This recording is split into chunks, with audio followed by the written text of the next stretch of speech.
Pwede bang palakpakan natin si Atty. Ferdinand Tapasio? Ang ating yes na yes, Ferdinand Atty. Tapasio. Alam nyo, grabe palang energy nito. No? Grabing energy.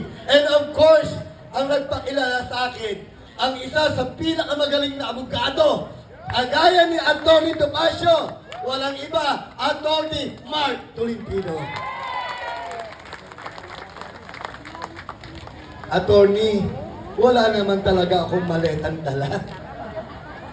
Ang meron ako ay puso at malasakit sa aking mga kababayan sa ikalawang distrito ng Antipolo. At ngayon ay nakita ko na kayo. Maraming salamat. And una, pagpupugay sa ating mahal na gobernadora ng lalawigan ng Rizal. Alam ko, nakikinig. Live tayo dito sa Inares Center. Walang iba, Governor Nina Inares. Yung kanyang middle name, nakalimutan ko, Rizzi. Palakpakan natin. Governor Nina Rizzi Inares. Salamat po sa pagbibigay permisyo na gamitin ang ground area ng Inares Center. Palakpakan natin ang ating Inares Center Management na sa pangunguna ng ating Governor Nina Inares. At maraming salamat, of course, yung ating mabait kumpare ko po at napaka mabuti ang puso sa lungsod ng Antipolo, ang ating Mayor June Inares. Palakpakan natin. Sabi ko, Mayor, pwede po ba magamit ang Inares Center para sa grand rally ni Congressman Red Llaga? Ano po sabi niya agad? Are, anong gusto mo? Anong kailangan mo? Ang mga sound system at mga tent? Sabi ko, maraming po salamat. Yung mapagbigyan tayo ng ating request para makasama natin ang ating mga kababayan sa 2nd District ng Antipolo at mga leader at supporter. Masaya na ako at maraming salamat, Mayor June Inares. Of course, yung aking mga kababayan, nandito yung mga leader, nandito yung mga chairman. Palakpakan natin, taas na natin yung mga chairman. Ayan! Yung ating mga chairman, mga home owners, president and officer, palakpakan natin, taas na kamay. Yun! Yung mga leader natin, iba't ibang leader ng bawat barangay. Bagamat ang status po ng ating mga barangay captain ay neutral lamang, pero pinapaabot po nila ang kanyang taos-pusong pagsuporta kay Congressman Red Llaga. Kaya palakpakan natin yung ating kapitan ng Barangay San Jose, Kapitan Monte Tolentino. Palakpakan natin. Kapitan ng Barangay Dalig, Kapitan Loni Leiva. Yun ang mga taga-dalig dito. Yan. Kapitan ng San Luis, Kapitan Criscate. Kapitan ng Barangay Kupang, Kapitan J.R. Patel. Yan, nasa yung mga taga-Kupang. Yun. Yan, sigaw! Yun, di ba? Ang dami mga taga-Kupang. Kapitan ng Kalawis, kay Alan Cornea. Palakpakan po natin. Kay Kapitan J.R. Bolaños. Ng Barangay San Juan. At sino pa? Barangay San Roque, Kapitan Kabasbas. Palakpakan natin yung mga taga San Roque dito. Maraming taga San Roque dito. Kanina, mga nagtanong ng Barangay Dalig, Barangay San Roque, Barangay San Jose. At lahat po ng binubuo ng 8 barangay sa Distrito 2 ng Antipolo. Magandang gabi po sa inyo lahat. Ang well-meaning ang suporta kay Congressman Red Llaga. At nakikita ko, ngayon pa lang, ang boses sa Kongreso ay pangungunahan ni Congressman Red Llaga. Totoo ba? Kung totoo, pumalakpak lang may sigaw! 'Di ba? Grabe kayo, no? at tunay po ako nagpapasalamat sa ibinibigay niyong suporta. 7 araw na lang ang natitira. Tayo ay boboto na. At yung 7 araw na yon, ating nakikita bagong mukha sa Kongreso. Ang pangalan, Red Llaga. Bagong mukha sa Kongreso na kakatawanin ni Congressman Red Llaga. Pero ito ang ating mensahe. Magbago man ang mukha sa Kongreso, kung hindi magbabago ang puso ng mamamayan, kukulang pa rin ang pagbabago. Ang tunay na magiging representasyon natin sa Kongreso ay ang mamamayan sa 2nd distrito ng Antipolo. At ang bata na to ang magiging kinatawan sa 2nd distrito ng Antipolo. Yung sumayaw, halika rito anak, halika rito anak. Sa kanya natin iaalay ang tagumpay ang bagong Kongreso sa 2nd distrito ng Antipolo. Palakpakan niya.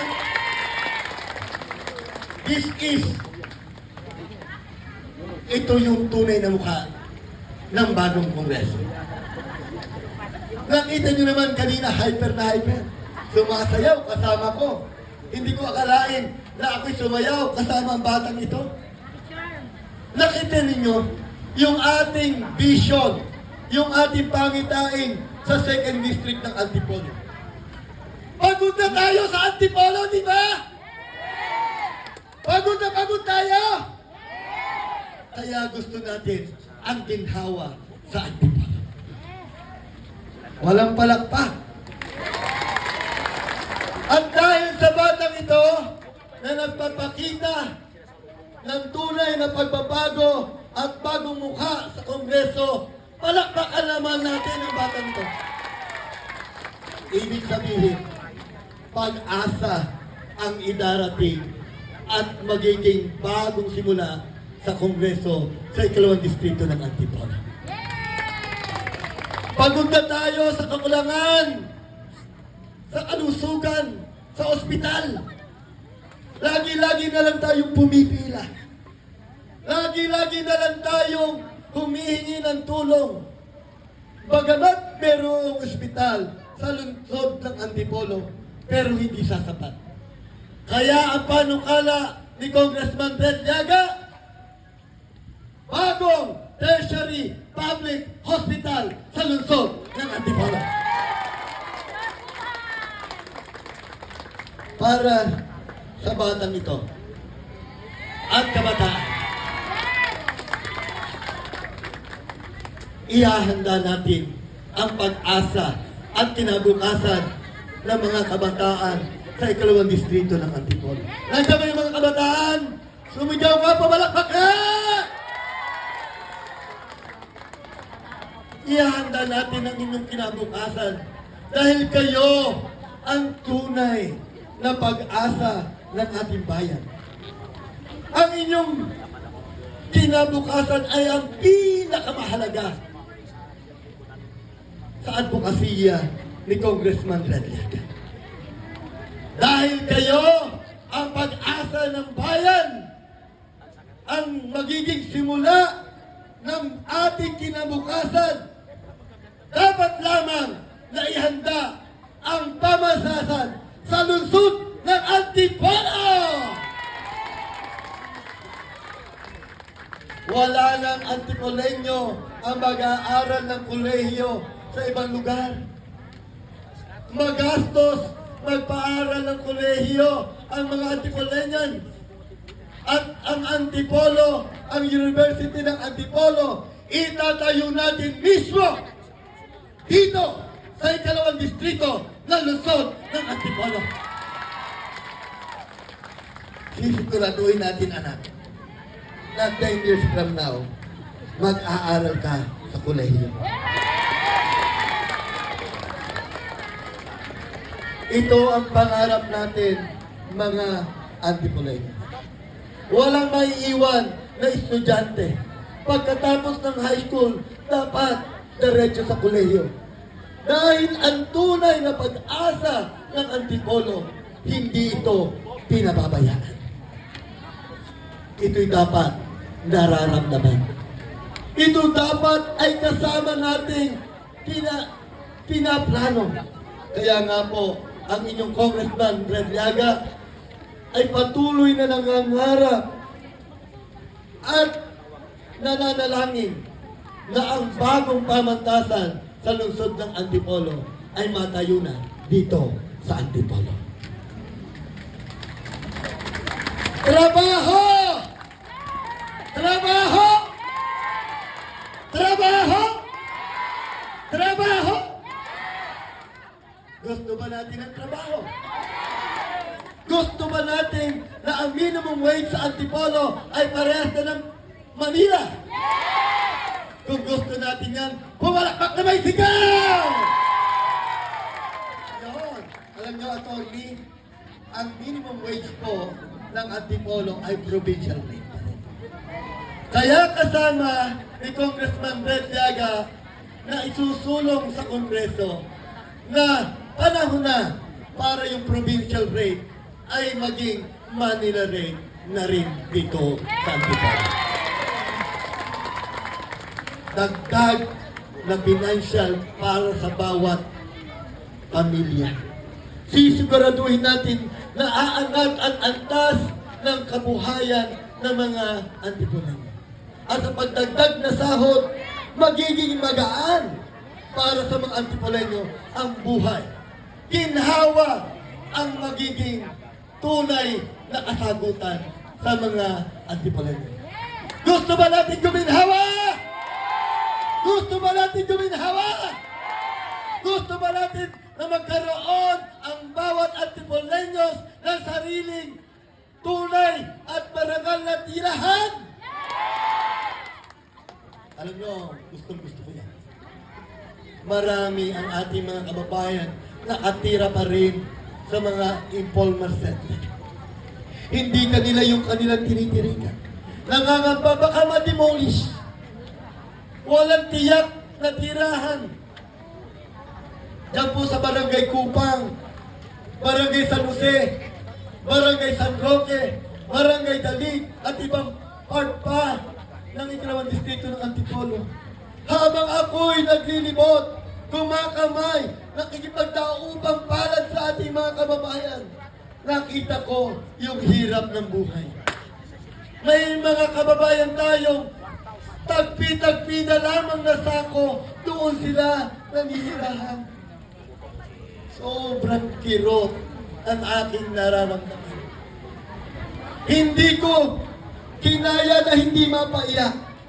Hindi ko kinaya na mapaluha. Dahil ako mismo, ayaw ko na may mga Pilipino na nakatira sa tagpi-tagping sako ng tahanan.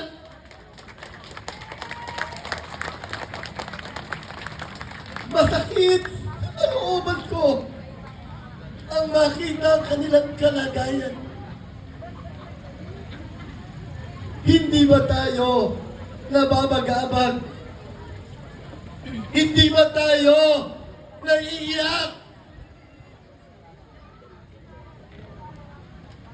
Ang tunay na Antipoleños, karapat dapat magkaroon ng tiyak na tirahan. Kaya isusulong natin sa Kongreso na magkaroon ng tiyak na tirahan ang mga Antipoleños!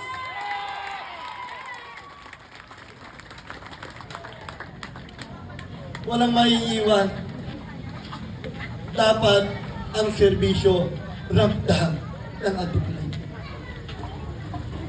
Makikipagtulungan tayo sa pamahalang lungsod ng Antipolo para lunasan ang mga uri na yan na problema na walang tahanan. Grabe po. Nung makita ko ang kanilang tahanan, bukod sa tagpi-tagpi, nandyan na yung mga daga, nandyan na yung mga iba-ibang mikrobyo, nandyan na yung mga langaw, tabot-tabo ng kanilang tirahan, ang kanilang mga suotan, hindi na pwedeng isuot. Ganyan ba ang ramdam?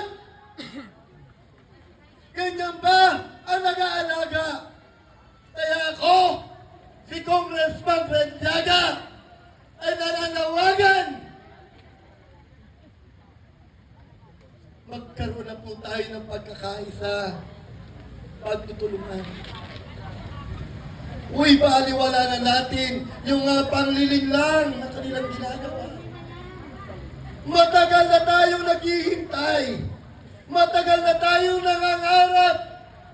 Matagal na tayong umaasam ng tunay na pagbabago sa distrito ng Antipolo. Ngayon naman, mga kababayan ko, uumpisa na natin. This is the beginning. Tama ba? This is the beginning. Tingnan nyo ang batang ito. This is the beginning. Para sa kinabukasan. Para sa kinabukasan. Ano ang pangalang isisigaw sa Kongreso? Ano ang pangalan? Maraming po salamat. Alam niyo po, kasama sa ilulunsad natin sa Kongreso ay ang paglaban sa korupsyon. Hindi magiging malinaw ang lahat ng programa at adikain ni Congressman Rendiaga kung ang korupsyon ay nandyan pa rin.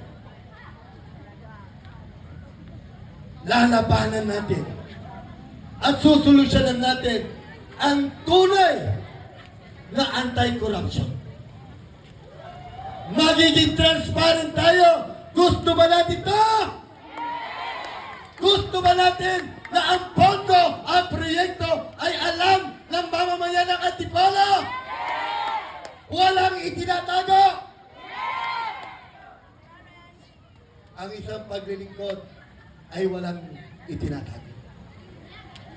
Hindi kailangan ni Congressman Rendiaga ng male-maleta para itago sa kaban ng bayan.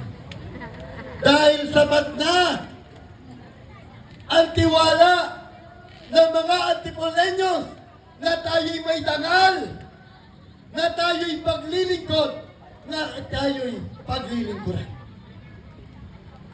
Ang Kongreso ay hindi pagmamayari ng politiko. Ang Kongreso ay pag-aari ng taong bayan. At bilang magiging kinatawan nyo, ang boses nyo ang ihahatid natin sa Kongreso. Gusto ba natin ng tunay na pagbabago? Gusto ba natin ng transparent na gobyerno? Gusto ko rin yan. Lahat tayo. Kaya para sa batang ito, para sa susunod na henerasyon, sabi ko, 10 years from now, malaki na ang batang ito. Sana maalala niya ako. Nasaan na nanay nito? Nasaan na nanay?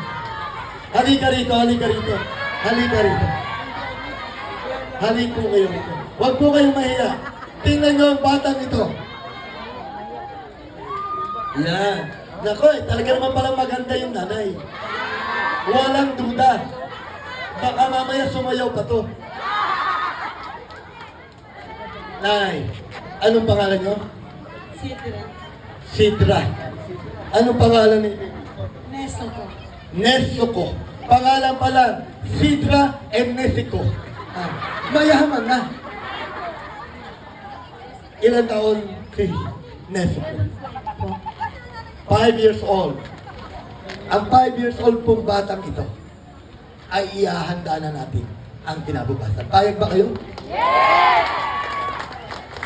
Pag hindi natin inihanda ang kinabukasan, ang pag-aaral ng batang ito, ito yung pinakamasaklap na mangyayari, ate. tayo na ang sisisihin ng batang ito. Gusto nyo ba na sisihin tayo ng batang ito? Dahil ayaw tayong masisi pagdating ng panahon ng batang ito. Sino ang magiging congressman ng Luzon sa ikalawang distrito ng Antipolo? Sino? Paulit-ulit! Si Red Diaga po.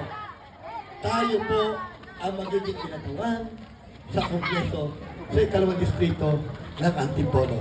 At para sa batang ito, mabuhay ang mga mamamayan ng 2nd District ng Antipolo. Mabuhay tayong lahat! Mabuhay ang Luzon ng Antipolo! Mabuhay ang mararangal na Antipoleños. Paalala muli, this is reminders. Kung merong pumunta sa inyo at namimili ng boto, huwag na uwi, huwag na uwi. Humanap ka na lang ng iba at ibigin mong tunay. Pero ang butante ng Antipolo, huwag na uwi, hindi tatanggap sa inyo. Tama ba? Kaya sa March 14, 2026, itatak sa puso at isipan ng ikalawang distrito ng Antipolo. Walang ibang iboboto, kundi si Congressman Red Diaga. Maraming salamat po at mabuhay tayong lahat.